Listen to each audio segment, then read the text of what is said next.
Court is calling 2018 CR 1071 State versus Christopher Salinas. Could I have parties announced for the record for the state?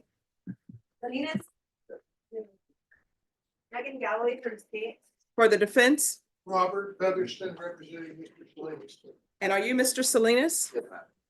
Mr. Salinas, did you review the document entitled Motion to Enter Adjudication of Guilt and Revoke Community Supervision with your attorney?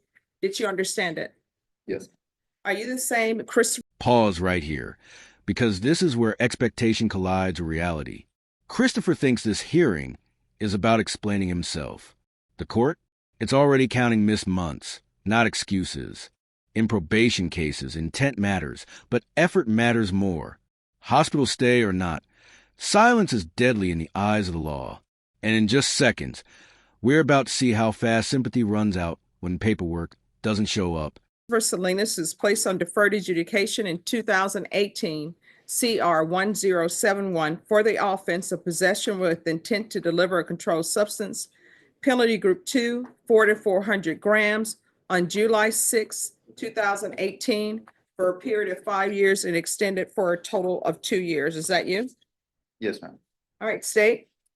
Violation of condition number 5 in Bexar County, Texas. The defendant Christopher Salinas did then and there fail to report to the supervision officer as directed for the months of May, June, August, October, and November of 2024 in violation of condition number 5.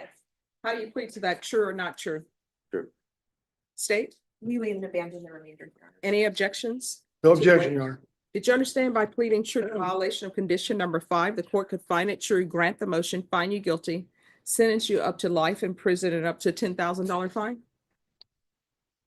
Yes. Knowing that, do you still wish to plead true to violation of condition number 5? Yes. Court will find violation of condition number 5 true. Is there a proposed agreement? There is not, Your Honor, based on the allegation that was pled true to, the state is asking for 5 years. And this is a legal point of no return. By pleading true, Christopher just handed the judge full discretion. No trial, no fight over facts. In Texas, that single word unlocks everything, from probation to life in prison. Ask yourself, would you gamble your future on mercy alone? Because from here on out, the judge isn't asking if he violated, only what to do about it. All right. Defense. I mean, the rank, that's the minimum. Yes, Your Honor, and we're not in agreement on that. All right. What are you requesting, counsel? Your Honor, the court needs to be aware that in April of 2023, Mr. Salinas went into the hospital to have L3 and L5 on his spine repaired. He remained in the hospital for 3.5 months and then was released. Since that time, he's been in constant chronic pain from the spinal repair. His chronic pain, Judge, has led to his continued drug abuse that led to his failures to report. It's led to his failures to provide samples for urinalysis. He recognizes that he has a drug addiction problem because of his chronic pain, and that has not been alleviated. He's been unable to work. He can't stand for long periods of time. These are contributing factors to his failure to report in 2024 to his probation officer. He's not committed any new crimes that have been alleged in the MTR. Probation is recommending substance abuse treatment facility. We would like the court to consider that recommendation of substance abuse treatment facility. Mr. Salinas would like to go to SATF and successfully complete that in hopes of getting control over his chronic pain and then getting the appropriate prescriptions subsequent to be able to handle his pain. And then We're respectfully requesting that the court consider an 18-month extension as recommended by probation in order to be able to accomplish these goals. And I thank the court. Thank you. All right, Mr. Salinas, you want to raise your right hand? Do you solemnly swear or affirm the testimony you give will be the truth and nothing but the truth, so help you God? Yes, sir. All right, you can lower your hand, state your name for the record. Christopher Salinas. All right, so your attorney said that you were in the hospital, and I'm taking that as true, counsel. Thank you, Your Honor. So my question is, you were in the hospital April 2023, and you were there for 3 months. So that means May 2023, June 23, July 23, and I'm gonna even give you August 2023. I was actually, after that, I went to physical therapy for a month. Okay. No, I'm giving Oh, you, okay. I'm giving you 4 months after that. Yes, So you're in hospital April 2023, and I'm giving you till September. I'm not even gonna consider you're not reporting September 2023 from April 23 to September 2023. So October, did you call probation? yes. They- No. Here's the thing. Okay. Did you pick up the phone and tell them, I'm going through some problems and I cannot report? No. All right. Have you done anything on probation? Yes, I've done some community service. I mean, I did about 12 hours Okay. recently.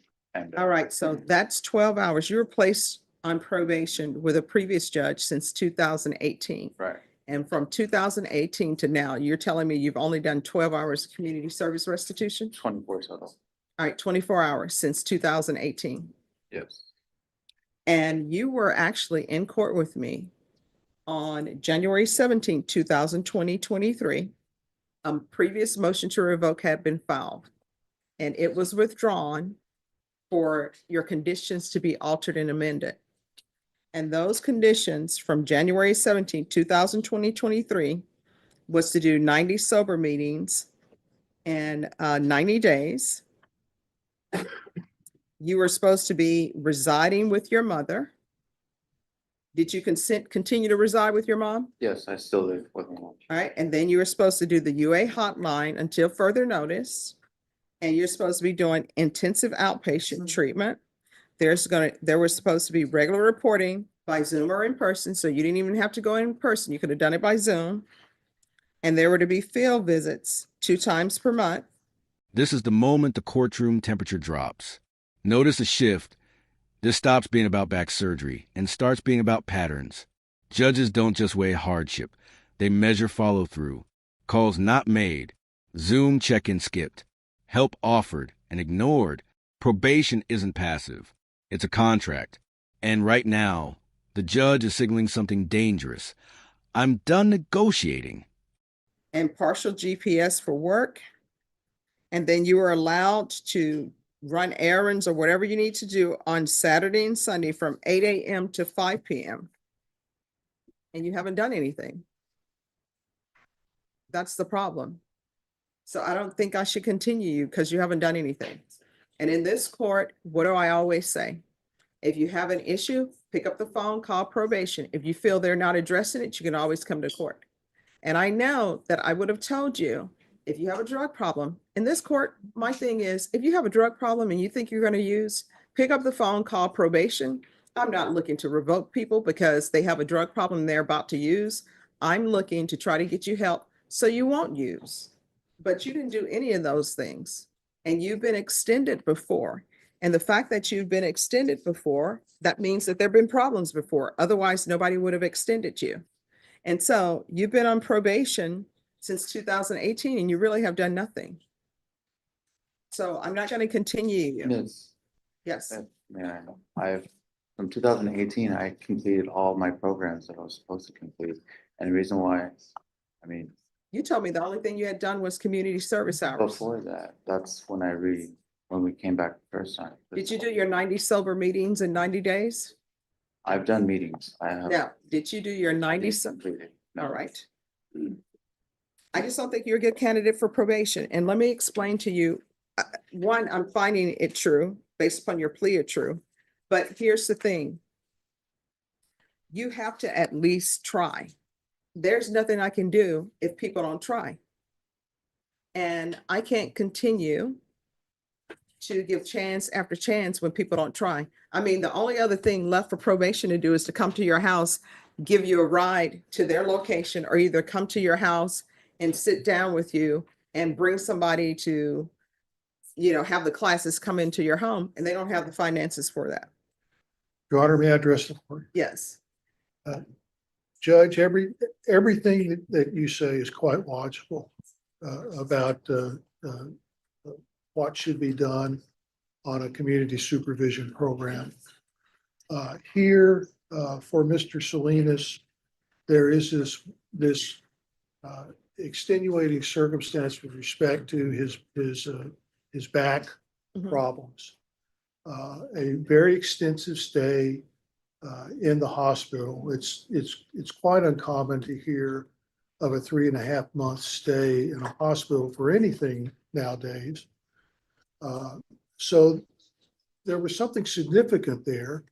And quite frankly, I'm not a medical doctor, and I don't really know much about L3 and L5 in your spine. Oh, no, I appreciate what you're saying, that for them to keep you in the hospital for 3 months, it is extensive. And the court's explanations with respect to 2024, because this is in 2023, Mhm. with 2024 is quite valid. But this is a gentleman that found himself, he's out now of the hospital. He doesn't have a job, he doesn't have insurance, he's got chronic pain. He needs medication for that. So he goes to controlled substances for medication of that. And now the fear factor for going to probation is through the roof, because he knows if he goes to probation, he knows he's going to have to give a sample. And he's unsure as to whether probation is going to consider his chronic back pain as an adequate explanation. And I understand his fears are valid in that respect. If it wasn't for his back surgery, Judge, I would have no leg to stand on with respect to revocation. Mhm. I'm asking the court for its mercy here with respect to Mr. Salinas, and allow him to complete an inpatient drug treatment program, and then allow him to go ahead and complete his community supervision program. I thank the court for its time. All right, thank you. And I want you to know, I heard your counsel's argument, and I think it's a very good argument. But the issue is 2023. Here we are in 2025. Yeah. Yes. Thing is, I had a surgery in my lower lumbar, disc 5 and disc 3. I didn't get it repaired. They had to shave it off. So it's very fragile. No, I understand it's fragile, but here's the thing. You didn't even pick up the phone to call probation. My probation has the copies of all my medical records. They No, know did you everything. pick up the phone and call probation? Because let me explain something to you. The allegations in the motion are that you didn't report for May, June, August, October, and November of 2024. What that means is you didn't go to their office, you didn't call them, you didn't do any of that. June, July, August, September. I mean, you played true I to June, August, October, and November 2024, and May of 2024. You played true to that of not reporting. I've seen my probation all the way up to September. October is when I stopped. Since from there to there, I have reported. All right, so this is, That's a misunderstanding. Okay. So since October and on is when I stopped reporting. Before that, I've talked to probation officers. I've been to the Right, so office. here's the everything. thing. I don't know just- why you stopped reporting in October. All you had to do was pick up the phone. Right? And because you've been before me before, that if there's an issue. 5 years, minimum sentence, maximum lesson. This wasn't about one mistake. It was about years of chances quietly wasted. The court even recommends treatment, showing this wasn't pure punishment. It was accountability with limits. And here's the hard takeaway. The justice system will meet you halfway, but only if you keep walking. So what do you think? Should effort outweigh circumstances? Or does mercy require motion?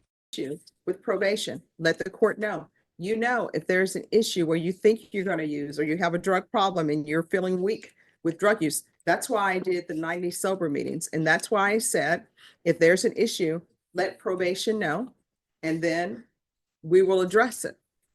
Your counsel can tell you normally, unless there's something else going on, if somebody has a drug problem and they're actually trying to maintain their sobriety, I normally don't revoke for that.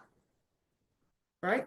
So the court is finding violation of condition number 5 true. The court will find you guilty. The court is going to grant the motion, sentence you to 5 years in prison. That's the minimum. And I'm doing the minimum because, one, the state requested it, and also considering your health issues. Give you credit for any time served. I'll recommend the therapeutic community and counsel. I'll retain jurisdiction.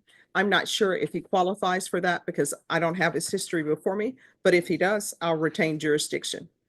Thank you, Your Honor. And if the court would entertain a suggestion, because of his back issues with the court, consider a full house arrest at his house. No, I will not do that, but I appreciate your asking. Thank you, Your Honor. All right, did you review the document entitled Trial Court Certification of Defendant's Rights to Appeal with your attorney? Did you understand it and sign it? Are you sentencing to 5 years TDC? Yes. Yes. I have never even been in trouble All right, since from 2018. This is the only reason why I'm keep coming back from failure. I've never gotten a new case or anything. Your Honor, please. all right. I'm So done. did you review the Trial Court Certification of Defendant's Rights to Appeal with your attorney? Yes. All right, because this is not a plea bargain agreement, you do have a limited right to appeal. That right to appeal is as it relates to the allegations in the motion, not the fact that you are on deferred adjudication. Because this is a felony conviction, you're not allowed to own or possess any weapons or ammunition. If you have a question over what a weapon or ammunition is, you'll need to speak to an attorney. Do you understand? All right, we can go off the record. Here's the thing, I understand what you're saying. There are many people that come before me. Guess what? They've never been in trouble before. This is their first case and it's a felony. But by that same token, do you know how many people who have never had a case, they're not on probation? I mean, I can only help you with your